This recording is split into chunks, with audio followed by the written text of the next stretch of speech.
হঠাৎ করে এই ভাই কেন আমাদের মিট বক্সের ছবি তুলে নিচ্ছে, আর ওরা কেন আমাকে দেখে এইভাবে পালিয়ে গেল, আর আজকে কত টাকা সেল করলাম ফেব্রুয়ারি মাসের 11 তারিখে, জানতে হলে সম্পূর্ণ ভিডিওটা দেখতে হবে। আসসালামু আলাইকুম, আমাদের হটফুট লাভার ফুডকার্ট আপনাদেরকে স্বাগতম। আমরা চলে আসছি হচ্ছে আমাদের ফুডকার্ট ওপেন করার জন্য আসরের নামাজের পরে।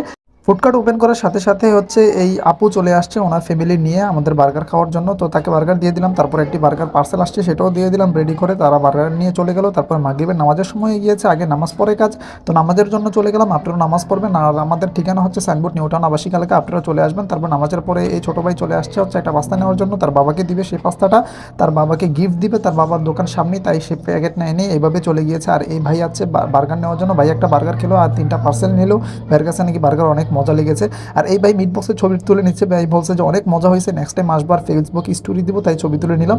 আর এই ভাইকে 2টা বার্গার দিয়ে দিলাম। তারপরে এই ভাই আমার রেগুলার কাস্টমার, তাকেও একটা বার্গার দিয়ে দিচ্ছি। তারপরে এই যে তারা আমাকে দেখে চলে গেছে, আসলে মূলত বাসায় গেছিলাম, তাদেরকে বলছিলাম একটু দেখার জন্য, তারা হচ্ছে আমার ভিডিও করা দেখে তারা হচ্ছে চলে গিয়েছে। আর আগুন পোয়াচ্ছিলাম হচ্ছে এই জন্য, আজকে মশা কামড়া ছিল, তাই এই ভাইকে একটা পাস্তা দিয়ে দিলাম। আর আজকে সেল হয়েছে আলহামদুলিল্লাহ, আজকে সেল হয়েছে 1700 টাকা। দোয়া করবেন, নেক্সট টাইম আরও ইনশাল্লাহ ভালো হবে।